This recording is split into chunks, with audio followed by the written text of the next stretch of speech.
कपिल, वाह वाह वाह, तेरे जैसा कोई नहीं। अरे देखा बहू, कपिल कितना हाजिर जवाब है, अच्छे अच्छों की बोलती बंद कर देता है। जस्सी की बहू गीता बिना कुछ कहे सिर्फ हाँ में सिर हिलाती है। जस्सी ये देख बड़ी चिढ़ जाती है। अरे तू किस दुनिया से आई है बहू? यहाँ बैठकर हम दोनों किसी का मातम नहीं बना रहे। अरे सामने कपिल शर्मा का शो चालू है और तुझे हंसी नहीं आ रही। बड़ी अजीब है तू। हंस तो रही हूँ मौजी। अरे कहाँ हंस रही है? मुझे तो नहीं दिख रहा। कैसी बहू मिली है मुझे, जब देखो मुंह में दही जमाए रहती है। अब मैंने क्या कर दिया माँ जी? और वही तो रोना है कि तू कुछ करती ही नहीं। अरे जरा दूसरों की बहुओं को देख, कुछ सीख। कैसे दिन भर अपनी सास से लड़ती झगड़ती रहती है। रोज ना सही, कम से कम हफ्ते में एक बार तो मुझसे झगड़ लिया कर। अब क्या बोलूं? अरे इससे तो अच्छा होता कि मेरा बेटा किसी गूंगी लड़की से शादी कर लेता। जस्सी पंजाबन थी, लेकिन उसकी बहू बंगालन थी। अपनी आदत के अनुसार वो बहुत कम बोलती थी। बस यही बात जस्सी को खटकती थी। दोनों का खान पान भी अलग था। ये लीजिए माँ जी, गरम गरम मच्छी करी राइस खाइए। आप भी खाइए ना आंटी जी। जस्सी और उसके रिश्तेदार दोनों एक दूसरे का मुंह देखने लगते हैं। लो, करवा दी ना मेरी बेइज्जती। अरे ये मेरी बहन यहाँ चिकन खाने आई है और तू हमारे सामने मछली परोस रही है। मैं तुझे बिल्ली लगती हूँ क्या, जो रोज रोज मुझे मछली खिलाती है? एक बार चौंक कर तो देखिए माँ जी, ये पॉपलेट है।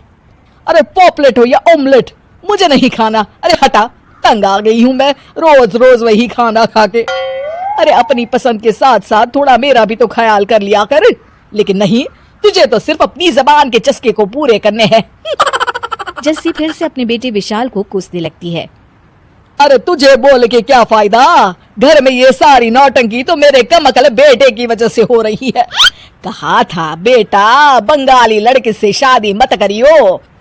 ये लोग सिर्फ मछली के सिवा कुछ खाते ही नहीं। अरे हम ठहरे पंजाबी, खाने पीने के शौकीन। गीता तो अपनी सास को कोई जवाब नहीं देती। ये देख जस्सी और चिढ़ जाती है। अरे अब भूत बन के क्यों खड़ी है? कम से कम मुझसे झगड़ा तो कर ले, थोड़ी बहसबाजी कर ले। मेरी बहन के सामने इतनी तो इज्जत रख ले, वरना ये मेरे बारे में क्या सोचेगी। मेरी बहू तो किसी काम की नहीं है। अरे अब जाने भी देना बेचारी को। अरे तू चुप कर बहन, तुझे नहीं पता, ना तो ये ढंग का खाना खिलाती है और ना ही मुझसे लड़ती है। सारा दिन मुझे तो लगता है कि मैं दीवारों से बातें कर रही हूँ।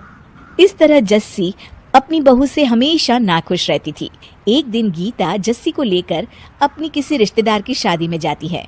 वहाँ की सभी औरतें गीता को ताने मारते हुए कहती है, और गीता, ये तूने क्या कर दिया? एक पंजाबी घर में शादी कर ली। अरे हमारे बंगाली लड़के मर गए थे क्या? हाँ ममता, इसके दिमाग में तो लव मैरिज करने का भूत सवार था। अब बेचारी अपनी गलती की सजा भुगत रही होगी। मैंने सुना है तेरी पंजाबन सास सारा दिन पटर पटर करती रहती है और लड़ने में भी उस्ताद है। अरे सिर्फ इसकी सास ही नहीं, सभी पंजाबी औरतें ऐसी ही होती है। कहाँ हम बंगाली जो कम बोलना पसंद करते हैं, और कहाँ वो पंजाबी जो अब देखो कांची की तरह जबान चलाते ही रहते हैं। गीता, तू तो तंग आ गई होगी। पता नहीं तू कैसे अपनी खड़ूस सास को झेलती होगी। जस्सी एक तरफ खड़ी सब सुन रही होती है कि तभी गीता उन सब को जवाब देते हुए कहती है, देखो तुम सब कुछ ज्यादा ही बोल रही हो। दूसरों के घर में झोंकने से पहले अपने घर में देख लो।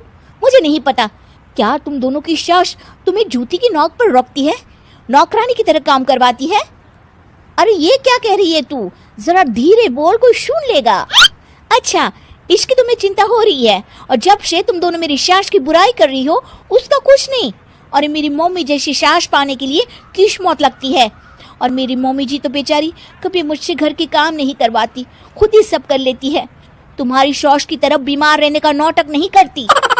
अरे बस कर गीता, गलती हो गई, माफ कर दे। बड़ी आई थी मेरी सास की बुराई करने।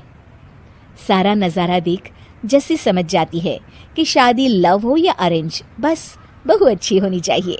अपनी बहू की नजरों में खुद की इतनी इज्जत देख जस्सी खुशी से फूली नहीं समाती।